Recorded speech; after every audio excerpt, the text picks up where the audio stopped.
മൻ അറാദ ഫളൽ ഉലമാഇ ഫഅലൈഹി ബിത്തഫ്കീർ.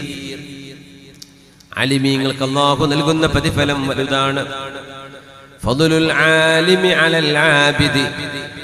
ഇബാദത്ത് മാത്രം എടുക്കുന്ന അറിവില്ലാത്തൊരു മനുഷ്യനേക്കാൾ അറിവുള്ള ഒരു മനുഷ്യന്റെ സ്ഥാനം പൂർണ്ണ ചന്ദ്രന് മറ്റു നക്ഷത്രങ്ങളെക്കാൾ എത്ര ഒളിയുണ്ടോ, വെളിച്ചമുണ്ടോ, ശോഭയുണ്ടോ അതുപോലെയാണെന്ന് അഷ്റഫുൽ ഖൽഖ് സ്വല്ലല്ലാഹു അലൈഹി വസല്ലം ജീവിതത്തിൽ പഠിക്കാൻ കഴിഞ്ഞില്ല, അറിവ് നേടാൻ കഴിഞ്ഞില്ലായിരിക്കാം. ജീവിത സാഹചര്യം അങ്ങനെ ആയിരിക്കാം. വീട്ടിൽ ഉപ്പയുടെ മരണശേഷം വീടിന്റെ ചെലവ് നോക്കണം, ജോലിക്ക് പോകേണ്ടി വന്നു, പ്രാരാബ്ധങ്ങളുണ്ടായി, ബുദ്ധിമുട്ടുകളുണ്ടായി. അല്ലെങ്കിൽ കൊച്ചുപ്രായത്തിൽ അതിൻ്റെ ഒന്നും മഹത്വം മനസ്സിലായില്ല.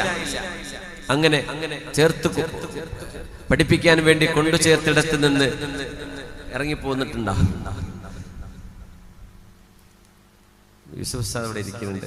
ദാറുൽ ഹുദയില് അന്നൊക്കെ നമ്മൾ 80 വിദ്യാർത്ഥികളെ കൊണ്ട് തുടങ്ങുന്ന സ്ഥാപനം ഞങ്ങളുടെ 4ാമത്തെ ബാച്ച് പുറത്തിറങ്ങുമ്പോൾ 24 പേരാണുള്ളത്. ഉസ്താദ് ഇടയ്ക്ക് ക്ലാസ്സിൽ പറയും, തെങ്ങുമ്മ കൊലക്കണത് മുഴുവൻ തേങ്ങാവാനുള്ളതല്ല, തേങ്ങാവണത് കുറച്ചേ ഉണ്ടാവുള്ളൂ. സുബ്ഹാനല്ലാഹ്, അള്ളാഹുവിന്റെ ചില തൗഫീഖുകൾ ഉണ്ടാവും, ചില തീരുമാനങ്ങൾ ഉണ്ടാവും. എല്ലാവർക്കും ഒരുപക്ഷെ അങ്ങനെ പഠിച്ച പണ്ഡിതന്മാരായിട്ട് ഇറങ്ങാൻ പറ്റിക്കൊള്ളുന്നില്ല. എന്നാലും ആലിമീങ്ങളുടെ പ്രതിഫലം നിങ്ങൾക്ക് വേണമെന്നുണ്ടെങ്കിൽ ഫഅലൈഹി ബിത്തഫ്കീർ, അള്ളാഹുവിന്റെ ദൃഷ്ടാന്തങ്ങളെ കുറിച്ച് നിങ്ങൾ ചിന്തിച്ചു കൊണ്ടിരിക്കുക.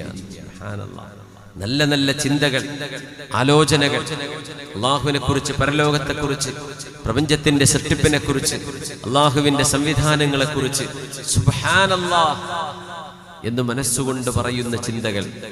ആ ചിന്തകൾ നിങ്ങൾ സ്വഭാവമാക്കിയാൽ നിങ്ങൾക്ക് പണ്ഡിതന്മാരുടെ പ്രതിഫലം അള്ളാഹു നൽകുമത്രേ. സുബ്ഹാനല്ലാഹ്.